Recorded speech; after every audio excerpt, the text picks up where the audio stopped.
Hey, everybody, it's Ryan. Thanks for downloading today's show. And just a reminder, as always, Wake Up War Chant is brought to you by our friends at For the Table, Madison Social, Central and Township, in the heart of College Town.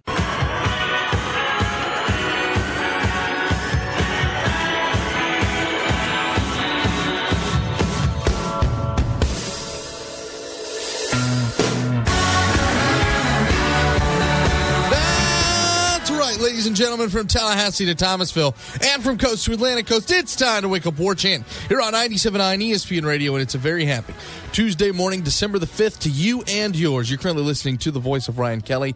I'm the director of digital media at warchant.com. There's a whole lot of stuff to get to today. It's a really good show. We thank so much for waking up with us. Drew Hicken is on the other side of glass, pushing the buttons, making things work. How are you, sir? I'm doing well. How are you? I'm just fine, man. We got to go, because this is going to go really quick. Of course, there's still some Willie Taggart stuff to get to, some interesting little tidbits. Nothing appears to be official or done or anything like that yet, but there's some fascinating developments that I think happened late last night that we'll share with you here in a little bit, but we're going to get all that done. But, of course, Florida State, we didn't even get to barely mention it yesterday. They're playing in a bowl game. They're going to play Southern Miss. We'll take a little bit of what Southern Miss has been able to accomplish this year, should Florida State be worried about this game. And finally, in case you didn't notice, the men's basketball team played last night. Who do they play? Number 5 Florida. No, number 5 Florida. I've heard they're pretty good, Drew. I'm not sure they were number 5. You know, it just didn't seem like it. It didn't seem right to me that they were the number 5 team in the nation the way that Florida State handled them. Are we sure they were number 5? I think they were. They might have been number 5. I don't know. We'll check. We'll have one of the crack team of statisticians that work on the show check for us. But, hey, thanks so much for waking up with us here at 6 a.m. 97.9 ESPN Radio or streaming devices, WTSM app, TuneIn Radio app, ESPNTallahassee.com, podcast, iTunes, Podcast Republic, War Chant Radio, YouTube, wherever fine podcasts are put out for free. Of course, you know that you can rate and subscribe to help the show. When you give us a 5-star review, it helps us out a lot. When you subscribe to the show, it helps us out a lot. Radio@warchant.com is the email address. @WakeUpWarChant's the Twitter account. That's how you get in touch with this show. And finally, our friends at For the Table make the whole world go round. Madison Social, Central, Township. It's all right there in the heart of College Town. So,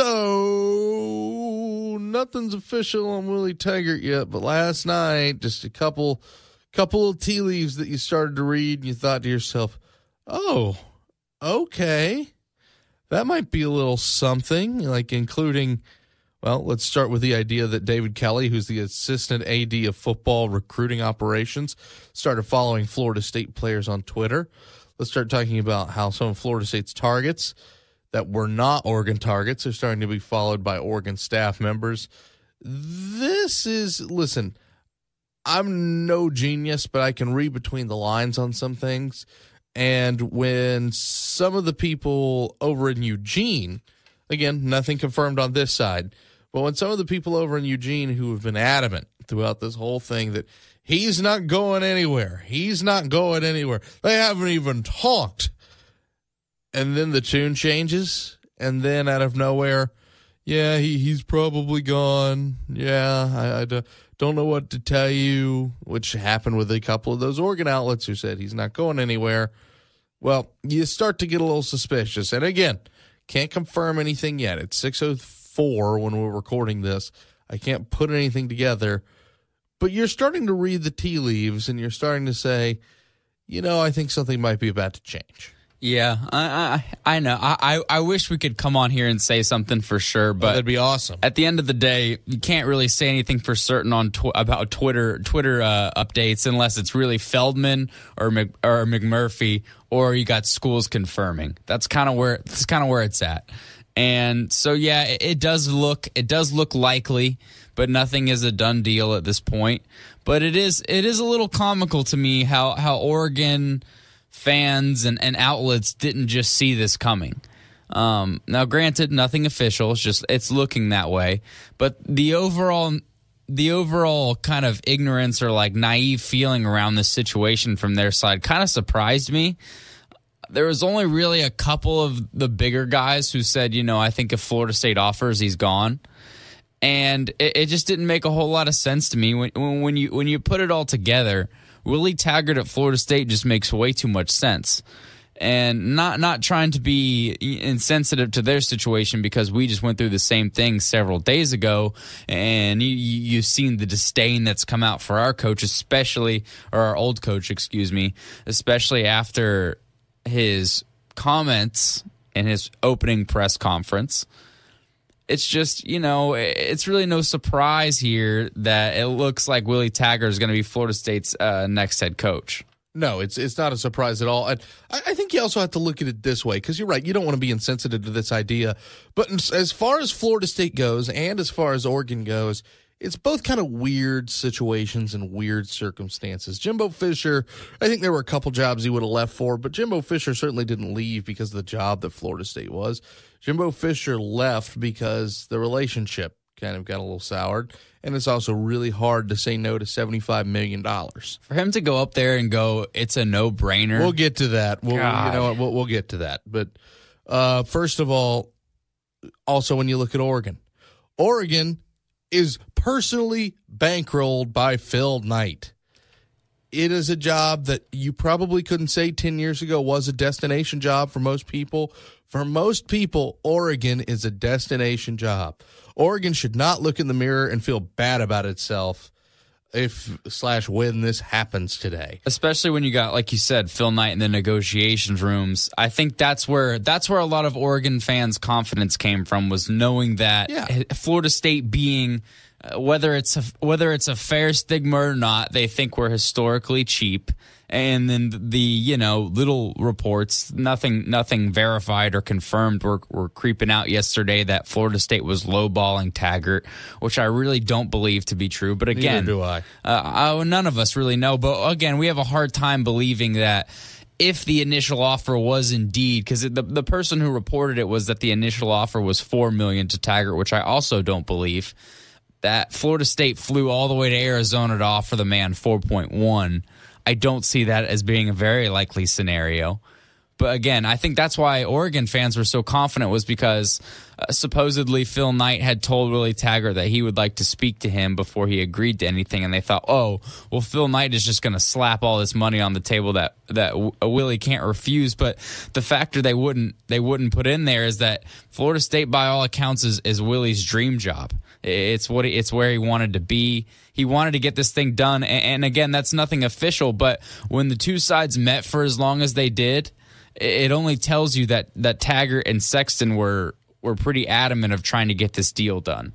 Yeah, and overall, all of this put together, at the end of the day, Oregon is a destination job. But Willie is a Florida boy. His family, we now found out, not just him, but his whole family have been Florida State fans for a long time. This is a chance for him to come home to a place where he feels like he can stay for a long time. This all makes perfect sense. And I hate this for Oregon. And you know what? I hate this for whoever Oregon's going to have to take, because Oregon is a job that will probably demand someone who's already a head coach and or is on the market. But if it's somebody who's already a head coach, then they're going to have to deal with somebody. And, I give them all the credit in the world. Mike Farrell of Rivals.com said this will be a gigantic domino effect if Jimbo Fisher leaves Florida State. And that's exactly what it's become. Yeah, it's gonna be really interesting to see who they go after, because they have some interesting names already on staff. Nobody really knows what Taggart expects to do with them if he is to leave, with guys like Cristobal and Levitt, who are viable candidates for that head coaching job. But you've heard names like Kevin Sumlin, and I know maybe even Charlie Strong has popped up a little bit.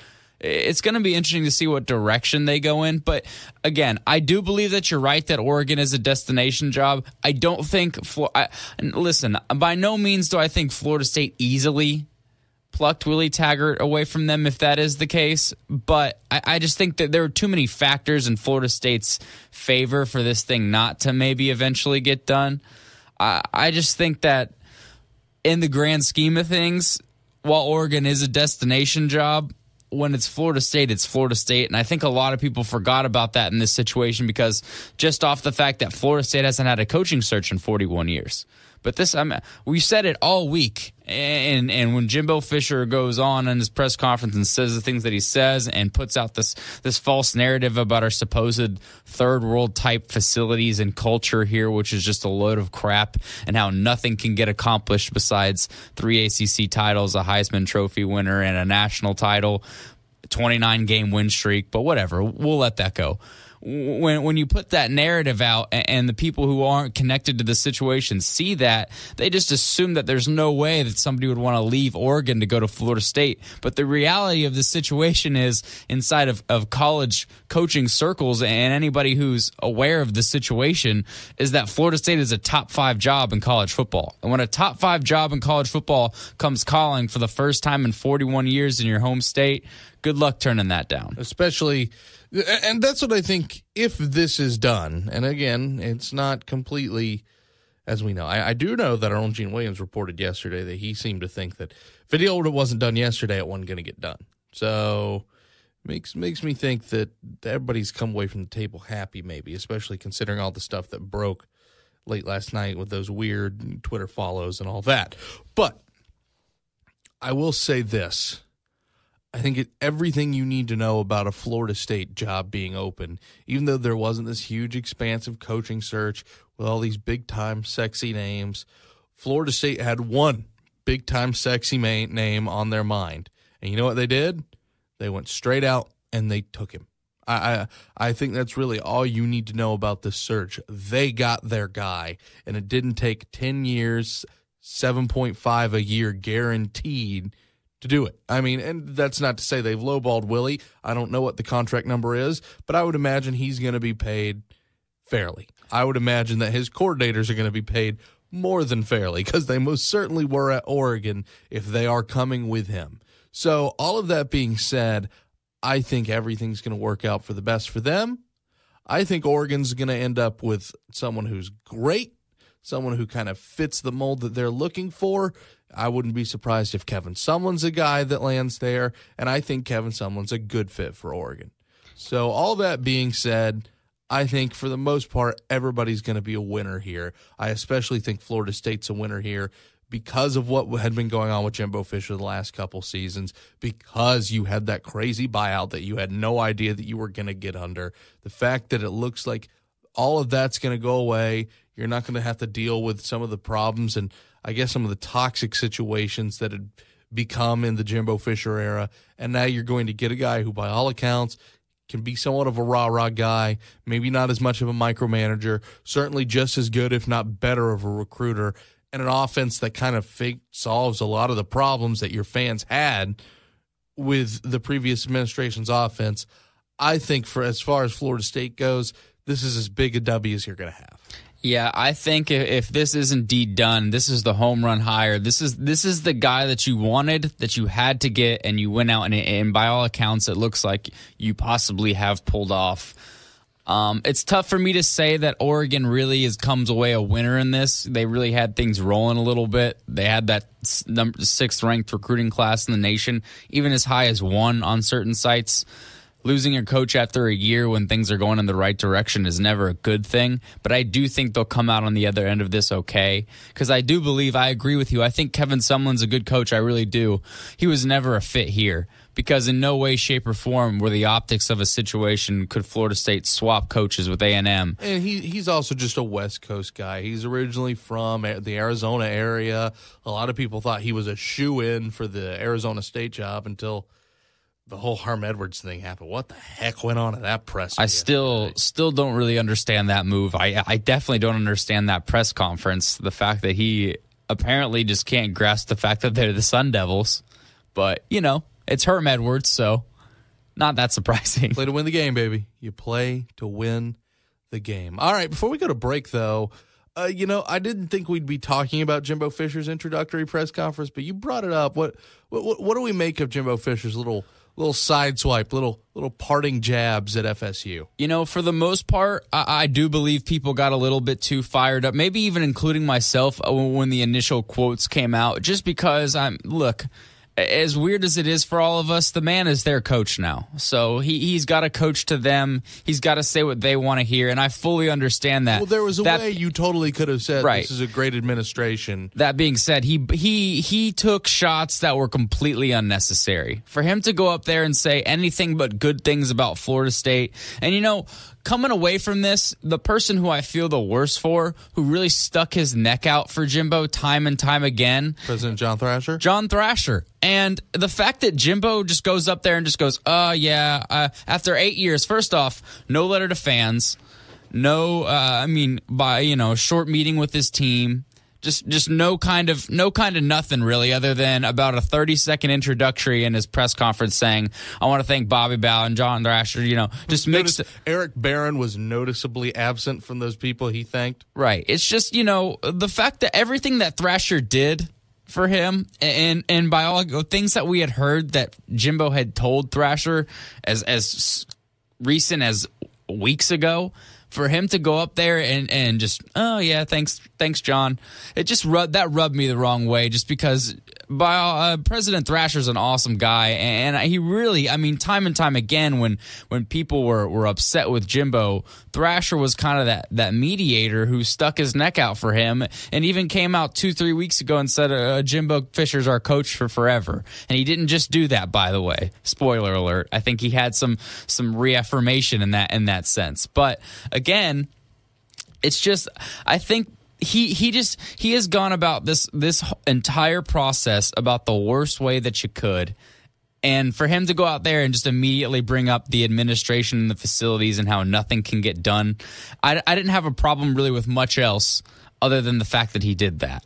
I thought what was amazing, I said that Saturday's game was a reason for Florida State to feel good about itself when they've been told that there's nothing good about them for a week, that your facilities are old and crusty and your administration doesn't listen and your fans aren't as committed as Texas A&M's fans. You hear all that all week, and then you had a day like Saturday, and then you had a day like Monday where Jimbo Fisher takes a swipe like that. And then not only do you have yourself and other people running to your aid, you have people outside of Florida State running to your aid. How about Andrea Adelson? God bless her. Coming in and making all those tweets about how could Florida State have ever succeeded in a shack like this? Of course, how could they have succeeded with the second best facilities in the ACC, just barely behind Clemson, and the best facilities in the state of Florida? And then you have Mark Schleybaugh, who says Bobby Bowden could have won the ACC with a sack of footballs and 6 tires for conditioning. And My favorite though does come from inside Florida State. My favorite comes from Tom Block, who said, I just got back to the office from off campus, and he put up a picture of a shack.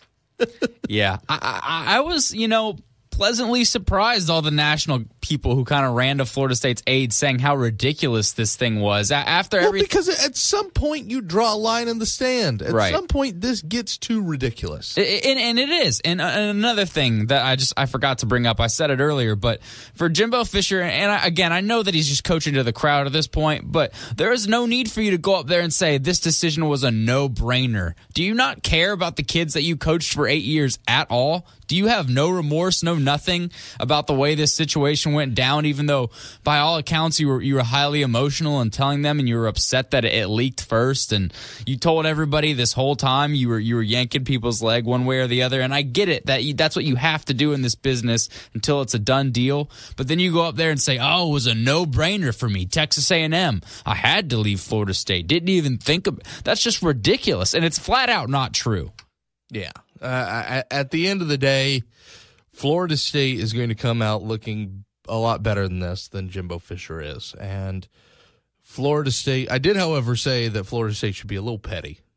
I think that in this press, if Willie Taggart is indeed the guy, you're going to agree with my tweet here, aren't you? No matter you, I think it might have been you who tweeted. Was it about facilities? Yep. Yeah. When they introduce him, they should go out there and outline as well their visions for the standalone football facilities that we were told that we were just too cheap to give Jimbo, and that's why he had to leave. Here's the thing, it doesn't even have to be the all-out model that Jimbo Fisher, right? The Moore Center or whatever. If it's the Moore Center, listen.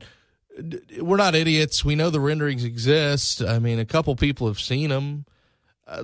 No one's stupid. Just show them. Just say, you want to know if we're committed to football or not? Boom. Here's our coach.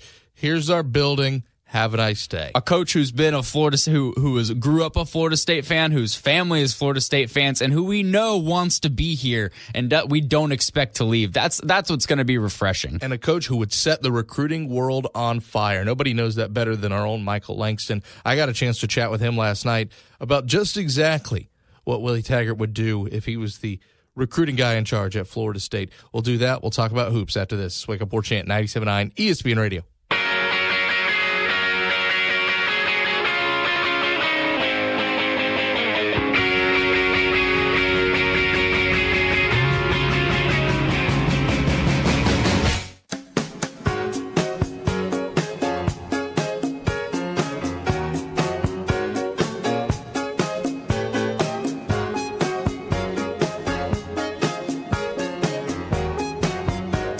All right, so at last check, as we roll along on Wake Up War Chant 97.9 ESPN Radio, it was 7 decommitments for the Florida State Seminoles.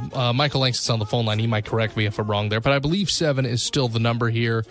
Of course, there's a lot of limbo, and that's to be expected when a coaching change happens, especially one as strange as this one, especially when you lose as good a recruiter as Jimbo Fisher, when he's going to want to take some of those kids to College Station with him. So we've got a lot of things to tackle and a lot of things to talk about, and that's why we bring on the phone line right now the senior recruiting analyst for warchant.com, Mr. Michael Langston. Michael, how are you, sir? I'm pretty good. Just gearing up. Just getting ready. I feel like I'm in. There's a tornado coming, and I'm trying to find just shelter to get ready for it. That's kind of what I'm waiting for. Yeah, because this is going to get crazy one way or the other. Now, I am correct, right? It is still 7. Yeah, it's at 7 decommits since last Wednesday. So let's walk through this piece by piece. I'm going to ask this question, and this might seem like a simple question, but I know it's been 41 years since Florida State's had a coaching search. Of course, the last time they had a coaching change in 2010, it went from a recruiting class to a good recruiting class because of the assistants and because of Jimbo Fisher and because of the stability that it brought the program. This time you just lost a guy who is still at the elite height of his recruiting, and you don't know who this is right now. How normal is it to see this many guys decommit after a coach leaves a school like this?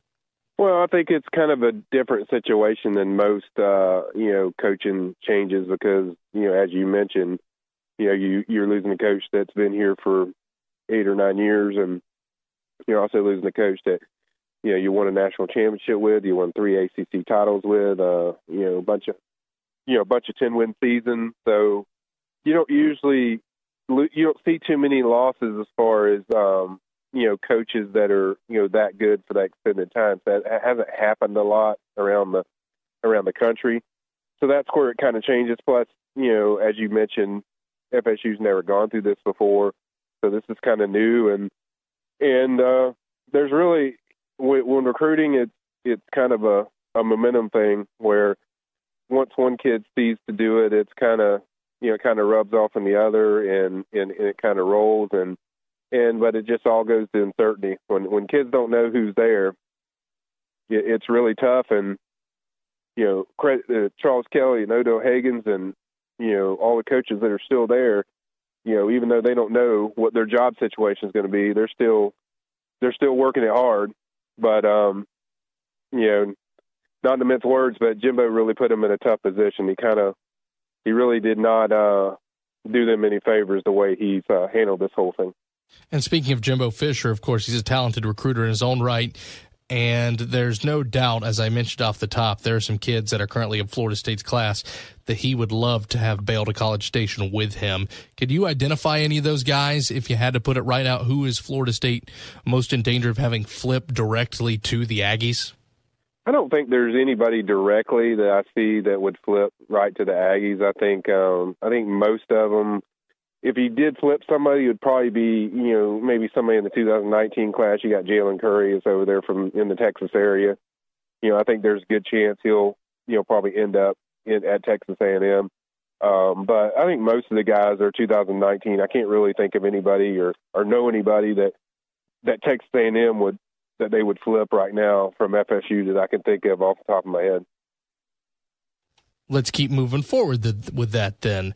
Is there anybody in this class currently right now that you feel like Florida State is still in danger of losing if they don't close up this coaching vacancy quickly? Who are the guys that are currently committed to Florida State that if you felt like any of them were going to bail, who would they be? Well, I think all of them you have to consider, that would possibly open things up. Now, losing's a different story. I don't think there's like a one that they're in danger of, just completely losing. I think the guys, they have there right now, sound pretty, excited about who's going to come in there and get. Now, the question is, say you get a new coach, they got several guys in there that maybe this staff doesn't want, which would be, guys like Chaz O'Neal, guys like Stacey Kirby.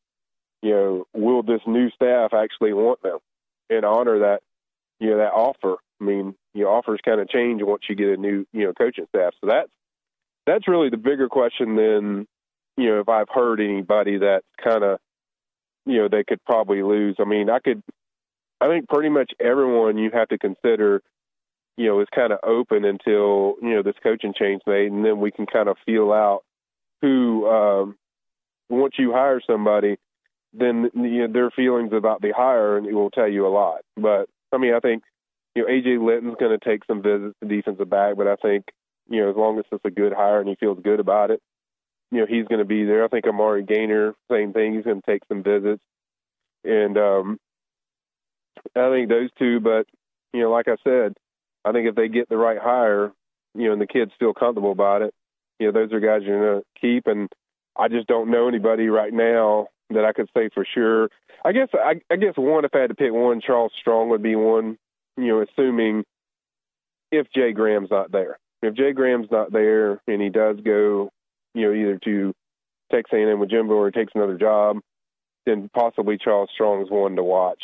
But besides that, I can't really, I haven't really heard anything where they're in danger of losing, commit. All right. Moving even on further ahead, let's talk about Florida State and their head coaching vacancy and the guy that a lot of people think is number one on Florida State's list, Willie Taggart. Of course, the Noles and Coach Taggart had conversations yesterday, reportedly out west. So let's talk about Willie Taggart and just what a recruiter he is. We know he's an excellent recruiter in the state of Florida. We know his staff is full of excellent recruiters in the state of Florida. Mario Cristobal and Jim Levitt, the two coordinators there, have both been head coaches in the state of Florida, as has Willie Taggart. If you're Florida State, you got to move quickly in this recruiting class, and those are three guys that I think would certainly know the lay of the land, know exactly who they're looking for, and let's face it, they're recruiting a lot of Florida guys in Oregon right now because of their connections and because of their names and how they're able to get in homes even thousands of miles away in Eugene because they carry that weight around here. You mentioned in an article that came out on War Chant yesterday, if FSU lands Taggart, the Noles would send shockwaves in recruiting. When you say that, I mean, everybody wants to think, when you have new life in a program, when you get a guy who's known to be a recruiter, it's going to be a little bit of a shot in the arm. But with Mark Richt doing such a good job in South Florida and Dan Mullen, of course, a known recruiter back in Gainesville, Kirby Smart starting to shut off that Georgia pipeline that maybe you've been able to get a little bit, how big and how important would it be to land Taggart and maybe not even all of his staff, but just a little bit of his staff that are so experienced in this part of the state? Well, his staff is incredible. You mentioned three guys, and they have other guys on that staff that are incredible. I mean, I don't know their names of the wide receivers coach, the DB coaches, they just got wide receivers coach is very good. I forget his name. I'm sorry, I'm slipping my mind, but their staff in general is really good. So you bring him in there, and you bring kids I talked to both all the way back to 2 years ago. When I talked to them and talked to their family, I talked to high schools. It's like the one name they would always mention he goes, man, I wish, Willie Taggart coached somewhere in the Southeast, because every kid just absolutely loves that guy. I mean, he's never been in a big major program in the Southeast. He's been at South Florida. That's kind of, second tier, compared to the major schools. But he's never been in a major school. And, I was told, like, if that guy comes to Florida, Florida State or some school like that, that's not going to be good for the rest of the teams in that state. He's going to, basically the feeling is they think he's going to, certainly, dominate the recruiting landscape of as far as Florida. That he's going to be really tough to deal with as far as on the recruiting trail. I mean, he's that good. His staff's that good. I mean, Mario Cristobal is excellent in South Florida area. Jim Levitt's a very good recruiter overall. And then, the other recruiters that they have coming in or coaches they have coming in possibly on the staff, they're excellent recruiters. And you add in possibly Odell Hagens and whoever else stays. That's a lot of good recruiters, and that's going to be a lot of problems for teams around the country. I don't think the teams in state like Florida and Miami want to see Willie Taggart here. Now, some coaches or some players commit to programs, some players commit to coaches.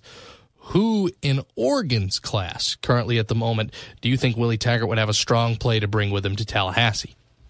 Well, I think there's three guys. Certainly wide receiver Warren Thompson, his dream school is FSU. But, there was talk about he might not have felt comfortable with, Lawrence Dawsey, or his family might not have. I mean, he really loves Willie Taggart. I think he's one. I think there's a really good shot to flip him, assuming, Taggart ends up at FSU. And then defensive back Isaiah Bolden, he's committed to Oregon. I think he's another guy that I think they would, have a good likelihood of flipping. And then the other one is linebacker Andrew Johnson from Tift County, Georgia. His cousin is Jalen Wilkerson. FSU never offered or pushed, but FSU was always the team I'd heard that he wanted to go to. So I think if they push, and you would think they would, since if Taggart's there, I think that there's a likelihood you can get a flip there. So, and then also Chad Simmons came on our board last week and said, wide receiver Marquez Ezzard, who decommitted from FSU, is actually really high on Oregon, likes Taggart a lot. So he's another one that they could get back in the fold. So, right now they sit at number 40 in the rankings, but I think if you get Taggart in there, I don't think that's going to last long.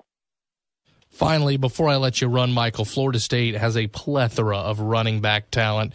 And, of course, they're just a talented team all over the field. There's still plenty of talent here at Florida State, regardless of what the record showed last year. So I'm interested. If Willie Taggart is the guy, he runs an offense that's very, very – it's spread concepts with a lot of powerful running and a lot of establishing the run. I'm interested in your thoughts. How could that very deep running back rotation for Florida State run in an offense like Willie Taggart's? Well, I think you could see a lot of mixtures just on, playing a lot of those running backs at the same time. You could see, assuming Jacquez Patrick comes back next year, you could see Jacquez mixed in with Cam Akers on the same play and lining up, in funky formations, and just in different ways. And I think you could see the multiple ways they could use them. Obviously, they're still going to use, their power running that, Taggart likes to do, but they can, I think you'll see a lot of more versatile ways to find a way to get those guys the ball. And certainly it'll be a change for FSU from what they're used to and all the years of, running pretty much a pro-style offense. So, when they get to that, I think it'll be an adjustment for maybe some of the fans and certainly an adjustment for the players to get used to that. But, I think it'll be more diverse and more dynamic, and I think people will like what they see. And a heck of a lot faster, more than anything. Mm-hmm. There won't always be 2 seconds left on the play clock, and I think just about any Florida State fan that's watched over the last couple of years would breathe that sigh of relief. Michael, you'll see a lot of, they called it the Gulf Coast offense when he was at South Florida, which he kind of created. He had to change the whole offense when he was there, so you'll see a lot of tempo. If Taggart is the guy, I think you'll see a lot of that, and it's going to take some getting used to for FSU. But another thing is, it's going to help their defense overall in practice when you're going against that every day and in getting ready for teams that run that stuff, like Clemson, that likes to run, sometimes up tempo, Louisville, who likes to run sometimes up tempo. So I think in that way it'll help them some there. Michael, thanks as always, my friend. Always appreciate it. You got it, man. By the way, there was a basketball game last night. It went pretty well for the Florida State Seminoles. We'll chat a little bit about that and some more headlines, including Florida State headed to Shreveport. After this is Wake Up War Chant, 97.9 ESPN Radio.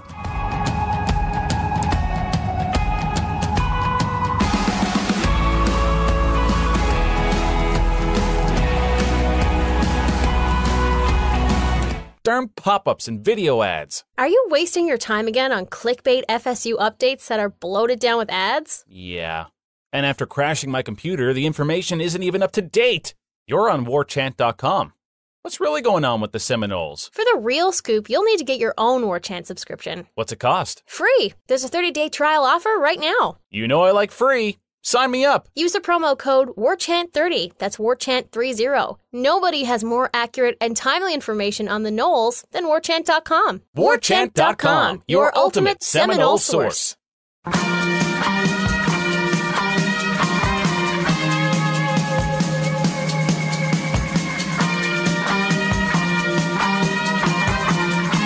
Close to finals in the end of semester all throughout colleges all over the country. And at the University of Florida, there are plenty of kids who are looking to wrap up their time as Gators and go out in the business world, where, according to their institutional ads, they just meet other people and potentially say, go Gators. But there are a lot of them who will be walking across the aisle this coming week, and they're never in their entire college experience have going to witness a football or basketball win over their arch rival, the Florida State Seminoles. Of course, FSU all over the Florida Gators last night in Gainesville in a game that, listen, I can be as cocky and as fun as I want, and I should be, and you should be, because that was awesome.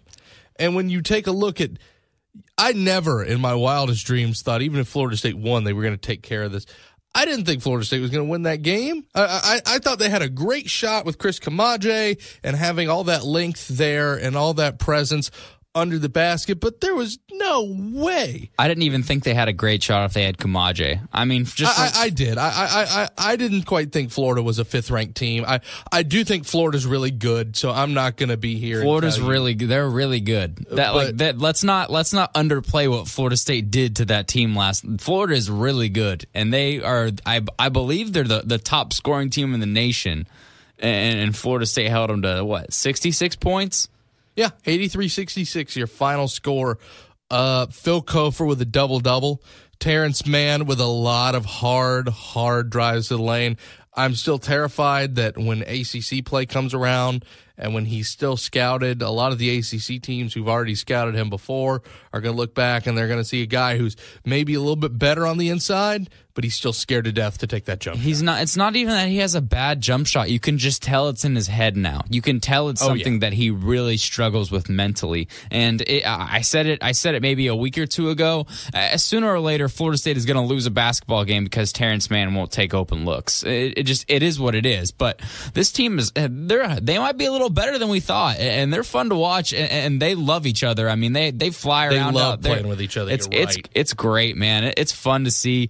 I think Terrence Mann played that little bit of that role that C.J. Walker did against Rutgers, where he kind of just Florida was kind of attempting to scratch their way back in that game, and when we were getting a little stagnant there for some time, you just saw him time and time again drive to the hoop and get and one after and one. And C.J. Walker, you can't say enough about C.J. Walker. I don't know where these three balls are coming from, and he's always been a guy who hasn't been afraid to drive, but man, he has just taken it to the next level so far this year. I've been really impressed with him, and obviously you already brought up Kofer and and Kevin Galley. It was a dominating performance from start to finish for Florida State last night. And I think up until about 2 or 3 minutes left in the game, I didn't let myself believe that it was really happening. I know I keep saying it, and I mean it for real. We've got to get Adrian Crawford on the show sometime soon. We got to make sure this coaching search stuff in football gets away, because we got to start chatting. Because if Florida State gets past Oklahoma State in the Orange Bowl Classic, the rest of their out-of-conference games are at home, a place they haven't lost in a long time. And by the way, none of those teams that they're playing are all that good outside of Oklahoma State. If they beat the Pokes down in Sunrise, they're going to go undefeated in out-of-conference play. They're going to be undefeated in this, and do not underestimate the resume builder that game was. If you go undefeated in conference or out-of-conference play, you earn maybe a little bit of wiggle room in the best conference in the country, RPI-wise. And on top of all that, the credit, as much as we're going to talk about the players, and we should, they played a great game. And by the way, Florida State wasn't horrifically deep yesterday compared to what they usually are at the very least. If you're going to tip the cap to somebody who's going to get missed a little bit in this, is Leonard Hamilton. Leonard Hamilton has done a great job putting together this basketball team, this best of both worlds. We run like these teams of the last couple years, but we are junkyard dogs through and through. There's a Leonard Hamilton team in the DNA of this ball club, and he's also pushed the right buttons. This team is playing their rears off, and it's one of the things that I noticed. Florida State put out a video on Twitter. It's at their basketball handle, at FSU Hoops, of them coming in and celebrating, and the video itself is fine. It's exactly what you expect when you paste a rival and they're in the top 5. Well, how about this? On their door, where they touch, what they touch before they run out, just about every team's got that. How about this? Start unknown, finish unforgettable. That is the right button to push. That's it. If you want to motivate this team, how about this team that still has a lot of talent, that lost the 3 guys that the media really like to talk about, especially from a national basis, and they should. A lottery guy, a second-round guy, and a guy who's bouncing around the G League right now. But all that being said, coming into this week, when the AP polls came out yesterday, you were a 6-0 ACC team. You were one of 14 undefeated teams left in the country. You didn't even sniff the top 25. You don't think that got brought up in that locker room before they took the floor? Especially after a team who really had a phenomenal year last year. Granted, it didn't end the way that we all wanted it to, but a great, great year, not even just for Florida State basketball, for any program in college basketball. So, all that being said, Florida State wins again. They get another W over Florida. And again, if you want to change the narrative about Florida State basketball, this is one of the things you must do. The quote-unquote program of the state, you must beat them. And you must do it in ways like Florida State did it on Monday night. That was as successful of a basketball game as you could have asked for. And 7-0, undefeated. Probably not going to drop one this week. It's looking pretty good. We'll put a bow on it right after this. Wake Up War Chant, 97.9 ESPN Radio.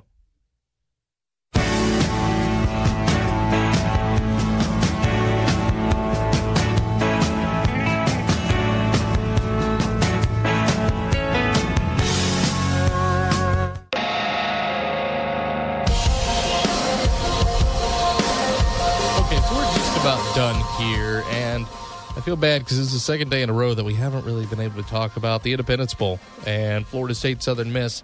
Here's what I can tell you about Southern Miss when it comes to common opponents. They did beat ULM, not nearly as badly as Florida State did. They did, however, also lose to Tennessee and Kentucky. So there's only so much you can really say about this game. But I will say this. This is what happens in some of those Power 5 versus Group of 5 games. You better be motivated. You better want to be ready to play. Because if you're not, they can beat you. That's how these work. Anyway, good day. More to talk about tomorrow. Thanks, Drew. Thank you. Thanks to you guys for listening. Mike and Mike's up next. 97.9 ESPN Radio. WarChant.com is the ultimate inside source for FSU football and recruiting. And now you can get in on the action for free for an entire month. WarChant.com is offering a risk-free 30-day trial subscription. Get full access to the #1 website covering the Seminoles just by entering the promo code WarChant30. That's WarChant30. Sign up and get in on the world's most active FSU message boards. Receive breaking news, stories from our award-winning staff, plus get exclusive interviews and videos. Just enter the promo code WarChant30. WarChant.com, your ultimate Seminole sports source.